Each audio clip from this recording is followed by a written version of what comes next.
Hi, I'm Ollie. Welcome to Oxford Online English. In this lesson, you can learn about weak forms in English. Weak forms are a really important pronunciation point. Learning about weak forms can help your speaking, of course, but it can also make a big difference to your English listening. Let's see how. Listen to a sentence. I gave her a box of chocolates for her birthday. So, what are weak forms? Some words have two possible pronunciations. For example, think about the word for in this sentence. If you just read the word by itself, you'll probably say for. However, in the sentence, its pronunciation is different. It becomes fa. So, the word for has a weak form. Its pronunciation changes. This isn't just because we're saying it very fast. It has a different sound, instead of or. Can you see any other weak forms in our sentence? Her, and of are also weak. Try it. Read the sentence. Try to pronounce the weak forms. I gave her a box of chocolates for her birthday. So, do all words have weak forms? No, there are many words which have weak forms, but not all words do. In this lesson, you'll see which words have weak forms, when to use them, and how to pronounce them correctly. Words which have weak forms are often grammar words. Words which carry the main meaning of a sentence don't usually have weak forms. That means most nouns, verbs, adjectives, and adverbs don't have weak forms. Prepositions like to, for, as, of, or at have weak forms. Pronouns like you, your, that, or their can have weak forms. Some conjunctions like and or but can also have weak forms. Also, auxiliary verbs often have weak forms. That means words like do, does, was, would, can, are, and so on. Lots of information, I know. Let's do some examples. Look at a sentence. Are you coming to the cinema with us tomorrow? There are 5 weak forms in this sentence. Can you find them? Listen one more time. Are you coming to the cinema with us tomorrow? Can you hear where the weak forms are? The weak forms are, which is pronounced you, which becomes ya, to, which is pronounced ta, the is almost always weak, but it is technically a weak form, the. And finally, us is weak. It becomes us. So, you can see that the weak forms are the auxiliary verb, are, the pronouns, you, us, and the preposition, to. Also, do you notice anything about the pronunciation of the weak forms? In all of the weak forms, you can see this sound, This sound, the schwa, is common in weak forms. Almost all weak forms have a schwa sound. Let's do one more example for practice. Listen to another sentence. What does he do at the weekends? Can you hear the weak forms? If not, can you guess which words are weak here? Listen one more time. What does he do at the weekends? Does is weak. It's pronounced does. At is also weak. It becomes ut. The is weak, as before, the. So here's a question. Why is does weak, but do is not? It's because does is an auxiliary verb.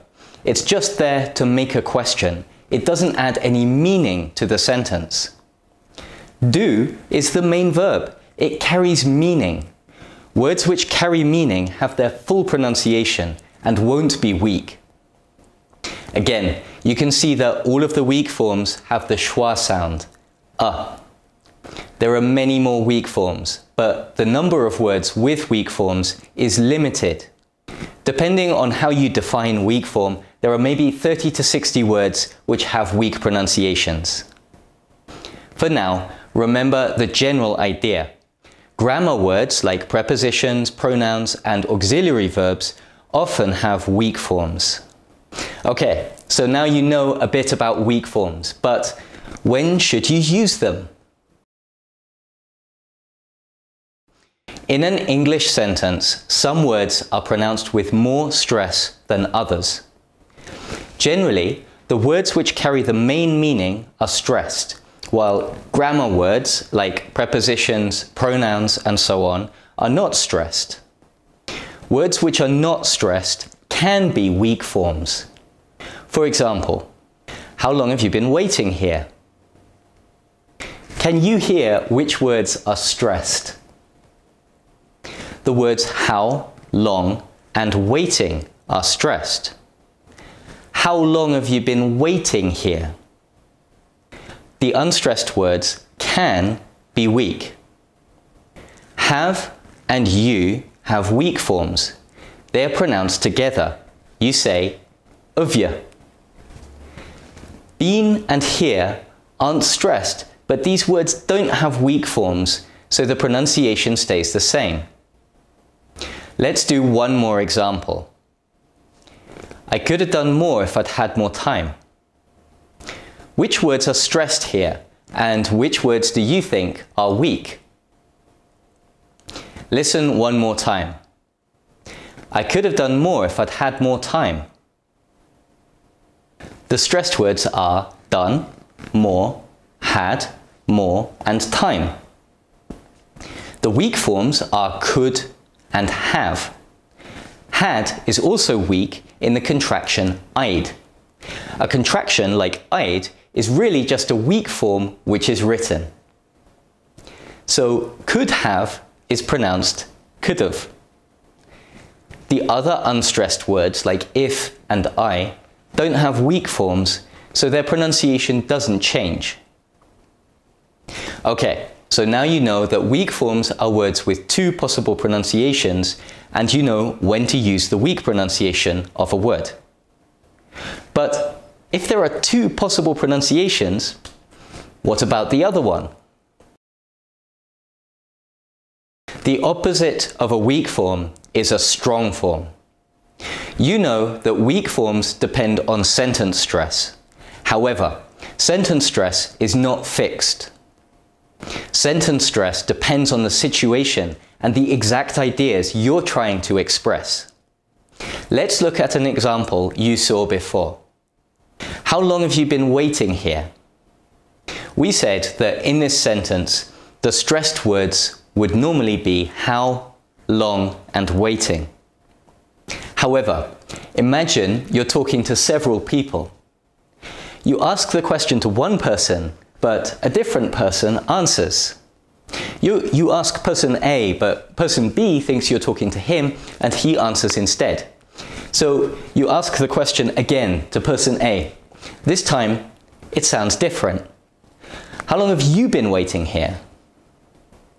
Why does it sound different? And what is the difference?